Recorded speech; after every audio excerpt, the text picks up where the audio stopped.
भाजपचे नेते आणि मंत्री चंद्रशेखर बावनकुळे यांनी अल्पवयीन मुलगी पळवून नेली होती या सोशल मीडियावर होणाऱ्या टीकेवरून अखेर त्यांनी मौन सोडले. सांगलीत बावनकुळे यांनी आपल्या लग्नापूर्वीचा खुमासदार किस्सा सांगितला. अल्पवयीन मुलीला पळवलं या गुन्ह्याखाली त्यांना 7 दिवस तुरुंगात काढावे लागले असं सुद्धा त्यांनी यावेळी सांगितलंय. पाहुयात. आता मी जेव्हा आमचं जुळलं दोघांचं प्रेम तेव्हा ती 16 वर्षाची होती, मी 20 वर्षाचा होतो. दोघे अल्पवयीन होतो.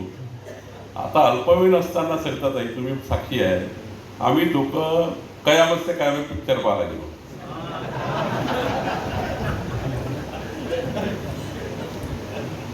सरिताताईचं घर ते अलंकार टाकी जेवढून 200 मीटरवर आहे.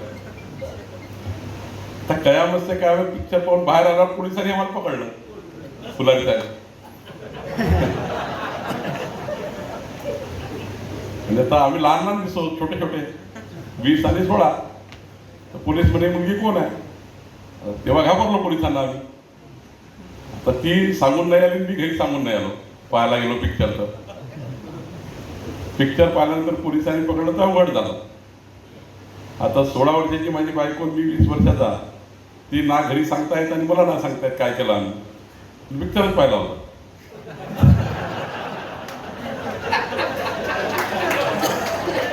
त्या काळात काही फालतू चालायचं नाही, त्या काळाचा होता. आता हा काळ 40-35 वर्षापूर्वीचा काळ. तर पिक्चर पाहून आल्यानंतर पोलिसांनी पकडलं. सरळ सीताबर्डी पोलीस स्टेशनला फुलारी साहेब तुम्ही घेऊन गेले. तिथे कारण नसताना माझ्यावर अल्पवयीन मुलगी पळवून नेली म्हणून केस लावली. हा, पळवून नेली. 363, 367 टाकायचं पोलिसांच्या बाजूला. 363, 367. मी 7 दिवस सेंट्रल जेलमध्ये राहतो. सेशन कोर्टाची ट्राय झाली, कारण 363, 367 सेशन ट्रायल आहे. मला 1.5 वर्ष कोर्टात जावं लागतं.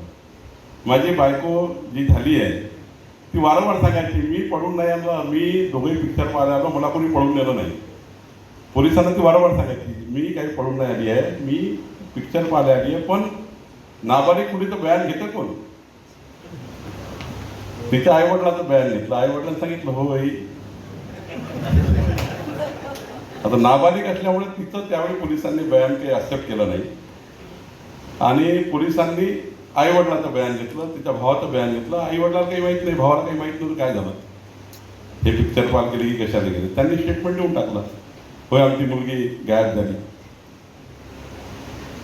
तर खरं तर अशा घटना घडतात जीवनामध्ये.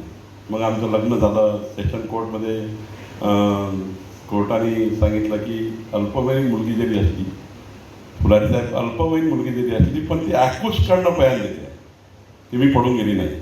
माझ्या बायकोलाही सांगायला लागलं कोर्टात, मी पळून गेली नाही, माझ्या नवऱ्याला मी पळून नेलं होतं.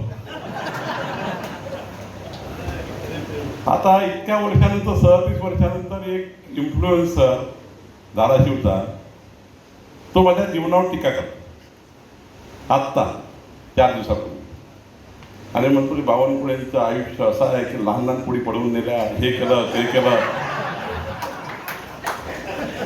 आता मला 2 नातवंड आहे, एक मुलगा आहे, मुलगी आहे, 4 नातू झालेले आहेत. इतकं झाल्यानंतर 40 वर्षानंतर एक इन्फ्लुएन्स देतो की बावनकुळेंनी मुली पळून नेली होती. फार वाईट आहे त्यांचं जीवन.